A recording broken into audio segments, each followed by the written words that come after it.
everybody. Welcome back to the Gulf Coast Sports Report, brought to you by Lone Star Gridiron.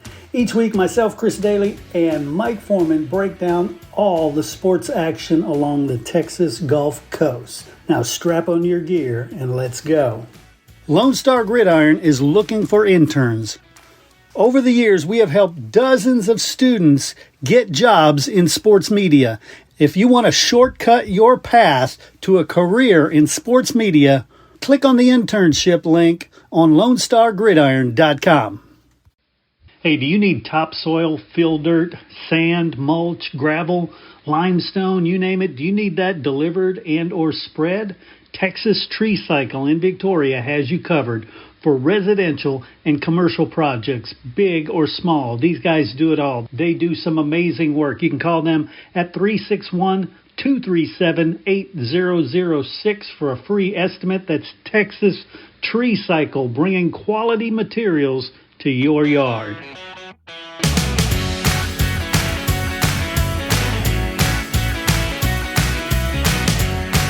All right, everybody, welcome back to the Gulf Coast Sports Report. I'm Chris Daly, joined always by Mike Foreman. How you doing, Mike?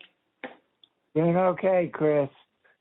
Excellent. Well, we both got a little bit of a break, not a long one, but you had a trip up to Oklahoma, right?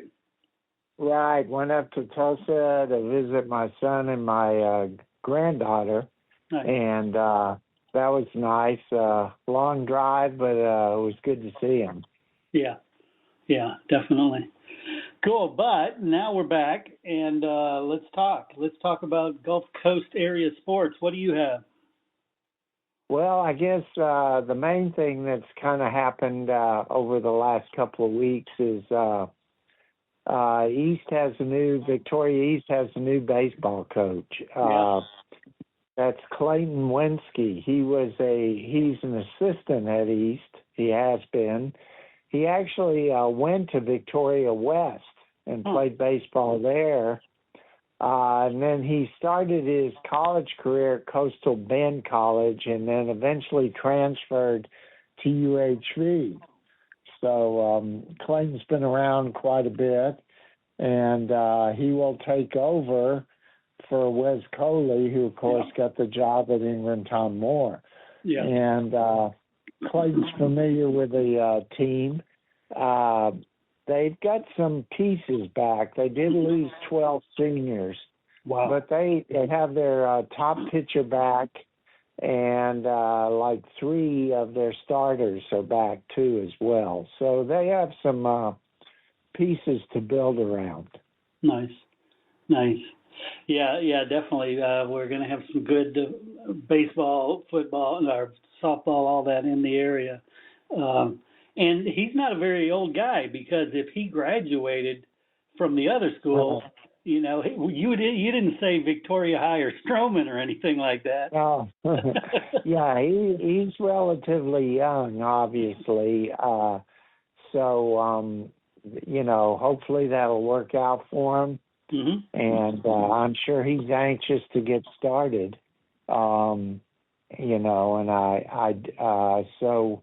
Yeah, we'll see how this works out.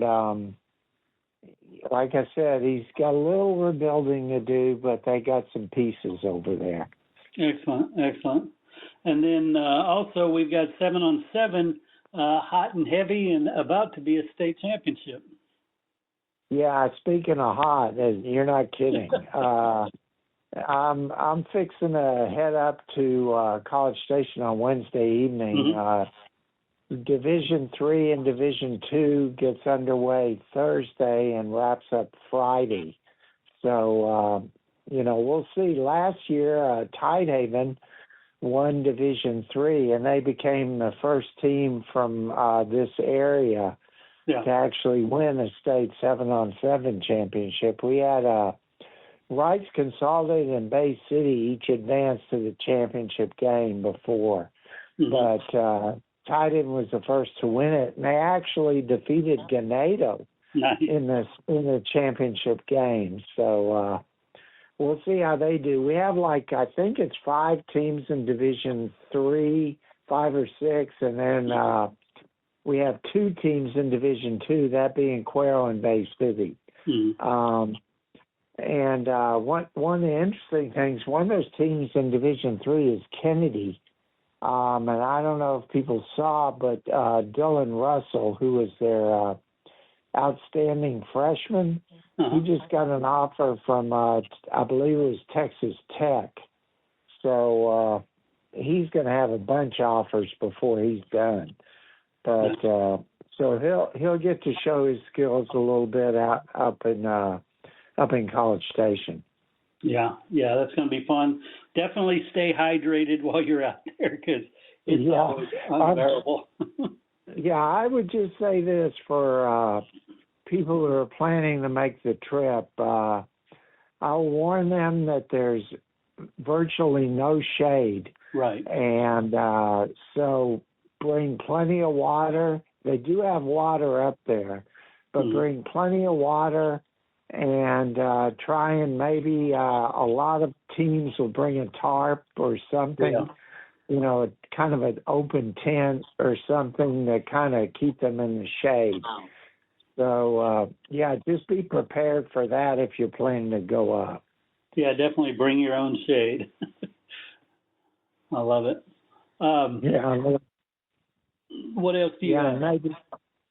Maybe bring a lawn chair too. I would recommend that because some kind of chair to sit on.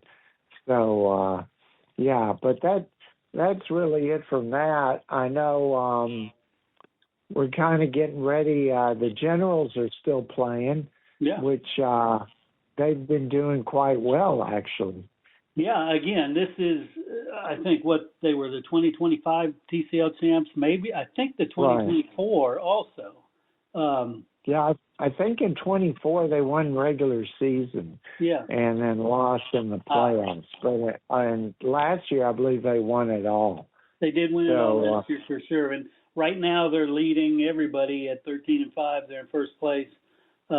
Acadiana Cane Cutters are in second, only a couple games behind them, and that's who they played for the championship last year. But this Thursday, they play the Sherman Shadow Cats. They are in last place in the whole league, and it's a free ticket night presented by Texas A&M University of Victoria.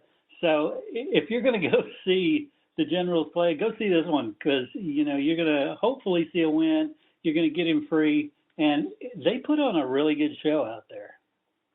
Yeah, of course, we were out there a week ago Sunday when Brother Gary had Gary Moses night. Yeah.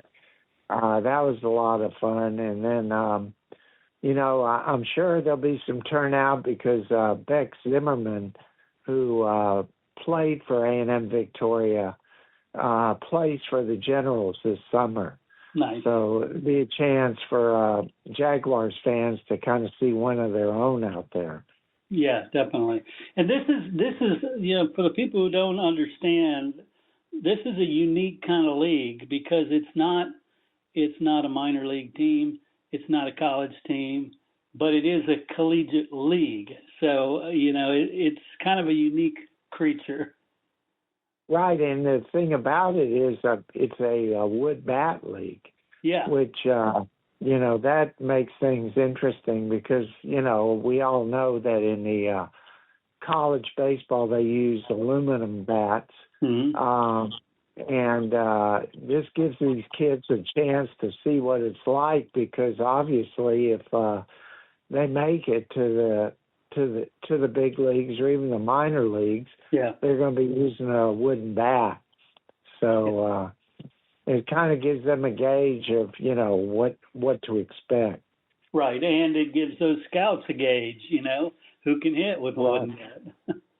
Yeah, that's a big thing. So, it's a way for, some of these kids to be seen. Mm-hmm. And who knows, the draft, I believe, is coming up soon. And if somebody, of course, obviously you either have to be a junior or you have to be, I think it's over 21 if you're a sophomore to be drafted. Mm-hmm. But this is a good chance for some of these kids to make an impression on a scout. And if they can do that, who knows? They might get drafted. Yeah, I love it. And it's just too cool. I love, the feel of this level of baseball, because it does remind you of AAA in that they've got real cool mascot names and they have a good time. Yeah, that's right. I mean, obviously, this is not the major league, so this is they do things that are a lot of fun. I'm not sure if they still do the beer batter. That was always fun. Yeah.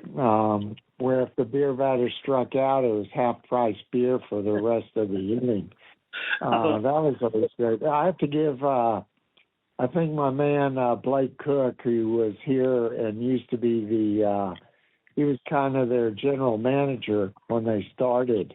Mm-hmm. That was his idea, and it really blossomed, obviously. So, because a lot of fans are, when that beer batter comes up, the fans are getting on and wanting to strike out. So it's a lot of fun. And speaking of coaches, head coach Michael Oros, he just got his 300th win. Yeah, a great achievement for him. He's been here for a while now. The thing about the Generals, which is kind of interesting, is really, if you look at it, they haven't had that many head coaches. Right. Which for this level is pretty unique. So, Michael Oros, I know Ryan Wagner did it for a while. Mm-hmm. But there's only been 3 or 4 for the Generals, which is pretty amazing, in the whole time they've been in Victoria. Yeah, and the league itself has been around since, 2003 or something? I mean, it's been around. It's been a while. I know that since they first came to town. So, it's kind of, it's a good outlet for a lot of players. I know you may not have some of the premier guys, like from your D1s, but you get a lot of other guys who are out there, and there are a lot of good ball players in this league. Yeah, no doubt. Well, Mike, have a good week and weekend, and hopefully you'll stay somewhat cool. Well, I'll tell you this: I'm going to pack my sunscreen, and we'll see. The challenge a lot of times up there, to be honest, is getting from one field to the next. Yeah, it's a long walk. Yeah, there's some long walks up there. So, and you have about, I think it's only like 10 minutes between games. So you gotta, if you're going from one side to the other, it's a chore. But I think the first day I'll probably concentrate on Quero Bay City on the Division II. Mm-hmm. And then we'll see where we go from there. On the second day, that's when you go into the elimination round. Yeah, where you have to win to keep playing. So that's kind of determines who we're following. Excellent. Well, like I said, have fun, and hopefully we'll do well, because there's plenty of teams from the area that are live still. So I would love to see another champion or two from the area.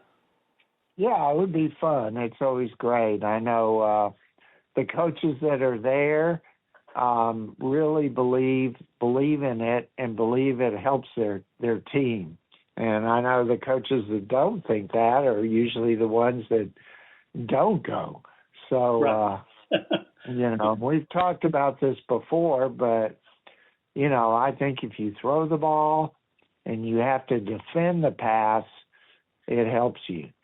Yeah. So, right. Obviously, if you're going to run a slot T or a veer or a triple option, you're not going to get much use out of it, but except on defense. Defense, yeah, but, that's about it. Yeah, but still. So we'll see. look forward to seeing a lot of coaches up there. I know, they'll be there watching their teams, even though, the UIL is going to meet the Legislative Council is looking at a proposal to allow coaches to coach their own teams. So next year at this time, there could be head coaches involved. Yeah, so we'll and see. they kind of are anyway. They're in the end. Oh, yeah. Kind of.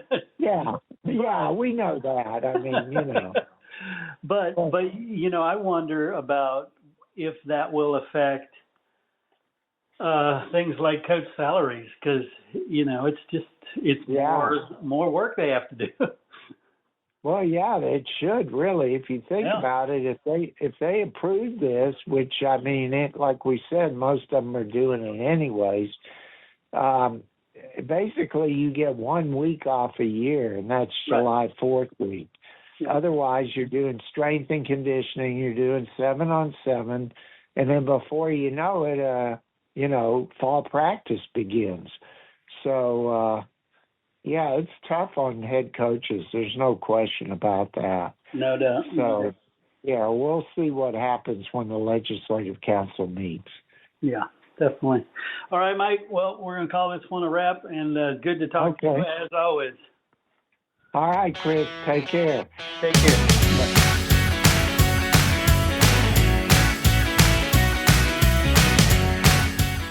Coaches, boosters, parents, every sport deserves a spotlight. From football and volleyball to basketball, soccer, baseball, softball, track, wrestling, and more. Give your athletes a weekly coaches show that builds pride and raises funds. Lone Star Podcast Network makes it turnkey. You talk for a few minutes. We handle production and distribution. Sponsors love it, families share it, and your program benefits. Get the free information kit at lonestarpodcast.com/coaches. That's lonestarpodcast.com/coaches. Your team, your sport, your show.